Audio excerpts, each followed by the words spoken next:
কে তুমি মা বলো না মা। চলে এলাম তোমাদের কাছে রাশির মালা নিয়ে, মানে মেলাই রাশি, একটা নয় দুটো নয়, দ্বাদশ রাশি।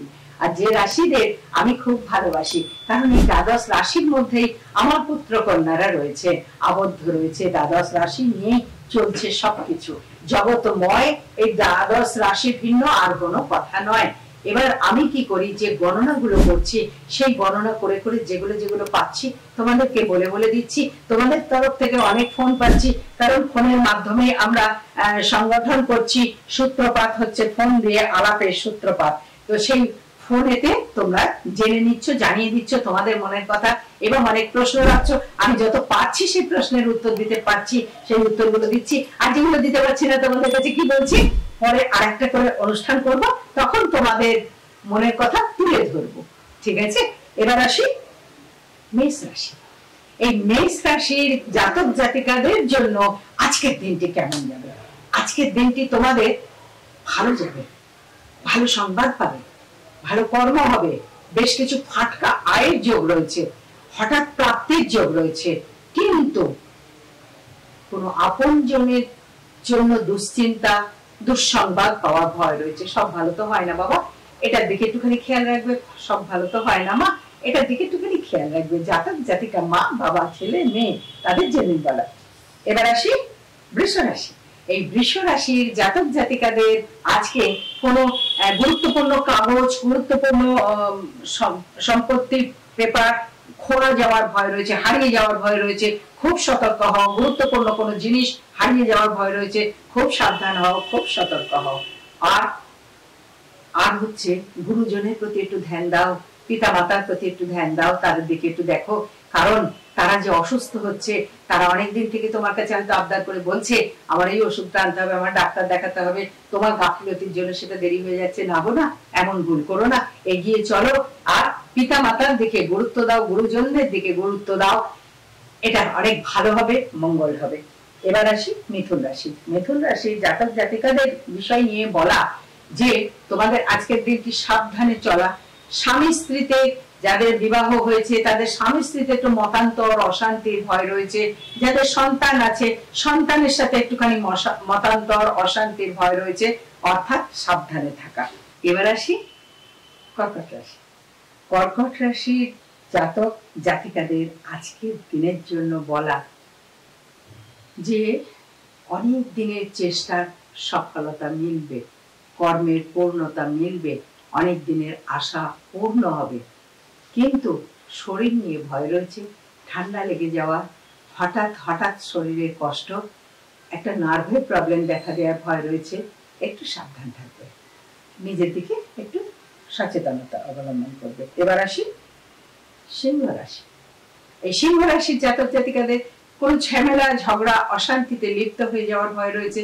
হঠাৎ অনেক দিনের প্রাপ্তি যোগটা সম্পূর্ণ হবে, প্রাপ্তি যোগ রয়েছে, এটা একটা খুব ভালো দিক। সম্পত্তির দিক থেকে কোনো কেউ তোমাকে কোনো সম্পত্তি দিতে বা তোমার থেকে নিতে চাইবে, সেটা থেকে সম্পত্তি সংক্রান্ত সজাগ থাকার দরকার। এবার আসি কন্যা রাশি। কন্যা রাশির জাতক জাতিকাদের জন্য বলা তোমরা একটু যোগব্যায়াম করো, একটু যোগাসন করো, আজ থেকে শুরু করো, একটু প্রাণায়াম করো, তাহলে শরীর মন চাঙ্গা থাকবে। ক্রমশ দিন দিন যেন একটুখানি মানসিক দিক থেকে কন্যা রাশির জাতক জাতিকারা একটু হতাশাগ্রস্ত হচ্ছে, তার থেকে একটু নিজেকে পরিত্রাণ দিতে গেলে বাপু একটু মন্ত্র, একটুখানি ক্রিয়া, একটু শ্বাসক ক্রিয়া অর্থাৎ প্রাণায়াম করা, একটু যোগাসন করা, এগুলো যে বড্ড প্রয়োজন, এগুলো করো। আর জীবনটা সুন্দরভাবে, দিনটা সুন্দরভাবে চালিয়ে নিয়ে চলো।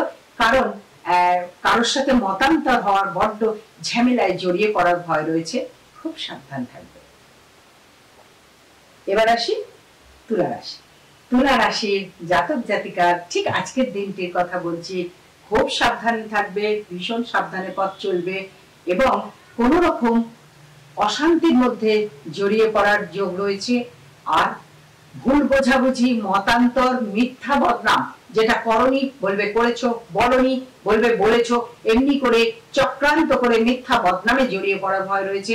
খুব সতর্ক, খুব সাবধান থাকবে। আর সদাই তুমি যে দীক্ষা মন্ত্র, সেই দীক্ষার মন্ত্রটা পাঠ করবে।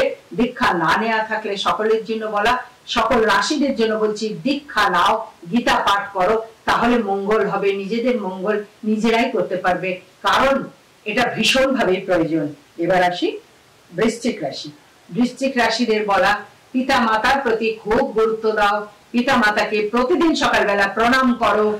পিতা মাতার আশীর্বাদ তোমার জন্য আজকের দিনটির জন্য খুব দরকার, সারা জীবনের জন্য, প্রতিজনের জন্য খুবই দরকার। আর এইটা মনে রেখো সদাই, সেটা হলো পিতা মাতা গুরু গঙ্গা গীতা জীবনের সার কথা। এই 5টি কথা মনে রাখবে, মনে যেন থাকে গাথা। এতেই উদ্ধার হয়ে যাবে জীবন, এতেই উদ্ধার হয়ে যাবে তোমরা। আমরা সনাতনী, সনাতনীদের জন্য তো এই কাজগুলো আমাদের করতেই হবে। গুরুজনকে, বৃদ্ধজনকে ভালোবাসা, কর্তব্য করা, এগুলো যে আমাদের খুবই প্রয়োজন গো। এবার আসি ধনুরাশি। ধনুরাশির জাতক জাতিকারা, তোমরা তো কর্মরত, কর্ম করতে ভালোবাসো, কাজে ধ্যান দাও, কিন্তু ভাগ্য উদয় না হলে কি হয়, লাস্টে একটা হতাশা হচ্ছে। কেন কি, তোমার কাজের সবাই যেন খুদ ধরছে, তোমার কথার যেন সবাই খুদ ধরছে, এটাই আজকে তোমার মনে হবে। সেই গান থেকে নিজেকে একটুখানি সাবধানে রেখো। এবার আসি মকর রাশি। মকর রাশির জাতক জাতিকাদের জন্য বলা, তোমরা শনি দেবতার পুজো করবে, আর পিতা মাতা বৃদ্ধ বৃদ্ধার সেবা যত্ন করবে, কাককে খাবার দেবে, তাহলে দেখবে তোমাদের আজকের দিনের যে অসহায় অবস্থাটা আসছে সেটা কেটে যাবে। আগেই বলে দিলাম কি কি উপায় অবলম্বন করবে, তার কারণ আজকের দিনটি তোমাদের জন্য খুব একটা ভালো নয়। চেষ্টা করবে বাড়ির বাইরে যদি সম্ভব হয় আজকের দিনে না যাওয়া, কারণ আজকের দিনটি তোমাদের জন্য খুব ভালো হচ্ছে না গো, বলতে কষ্ট হচ্ছে। এবার আসি কুম্ভ রাশি। কুম্ভ রাশির জাতক জাতিকা, চাকরির যোগের সম্ভাবনা, সম্পত্তি লাভের সম্ভাবনা, আনন্দ যোগ, কোন প্রিয়জন হারিয়ে গিয়েছিল আবার চলে আসছে আজকের দিনে তোমার জন্য খুব ভালো দিন। এবার আসি মীন রাশি। মীন রাশির জাতক জাতিকাদের জন্য বলা, অর্থ যোগ খুব ভালো আছে, সৌভাগ্যের যোগ আছে, কিন্তু বাপু মিথ্যা বদনামের ভয় রয়েছে, তার থেকে খুব সাবধান থাকবে, চলাফেরায় খুব সাবধান থাকবে। ঠিক আছে, তাহলে মীন রাশির কথা হলো। তাহলে আমি খুশি, তোমরা খুশি, বলে দিলাম দ্বাদশ রাশি। দ্বাদশ রাশি কেমন চলবে, কি বলবে, কি করবে, যতটা পারলাম তোমাদের প্রতিকার সহ তোমাদেরকে বলে দিলাম। আবার কালকে দেখা হবে, কোনো চিন্তা নেই। আমি যেটা তোমাদেরকে বলি সে কথাই বলছি, যে আমাদের আশ্রম থেকে প্রতিদিনের জন্য যে অন্ন সেবা করানো হয়, তার সঙ্গে এসো, সবাই মিলে একটু সহযোগিতা করো, আশ্রমটাকে সবাই মিলে এসে জাগিয়ে তোলো। আমাদের স্বামীজি বলেছেন, জীবে প্রেম করে যেই জন, সেই জন সেবিছে ঈশ্বর। তাহলে তোমরা কেন তার থেকে বঞ্চিত হবে? যে যেখানে যেভাবে থাকো, সময় নেই তো দিনে একটা দিন বেছে নাও, আশ্রমে এসে একটু খাদ্য পরিবেশন করো, তাতেও দেখবে ভালো লাগবে। ভালো কাজের সঙ্গে যুক্ত থাকলে ভালো লাগা। যাদের দীক্ষা নেওয়া হয়নি তারা দীক্ষা নিয়ে নাও। আর তোমাদের সকলের মঙ্গল কামনা করে এখন আমি যাব চলে। বহু আশা নিয়ে আমি এলাম এই পৃথিবীতে, মানুষের মাঝে ভগবান আছে সেটি খুঁজে নিতে। তোমাদের সকলের চৈতন্য হোক, তোমাদের সকলের মঙ্গল হোক, মঙ্গলময় ঈশ্বর সবাই তোমাদের সঙ্গে থাকুন। তোমরা সকলে অনেক ভালো থাকো, অনেক ভালো থাকো, অনেক ভালো থাকো। বিশ্বের কল্যাণ হোক, বিশ্বের কল্যাণ হোক, বিশ্বের কল্যাণ হোক। ওম নমঃ শিবায়, ওম নমঃ শিবায়, ওম নমঃ শিবায়।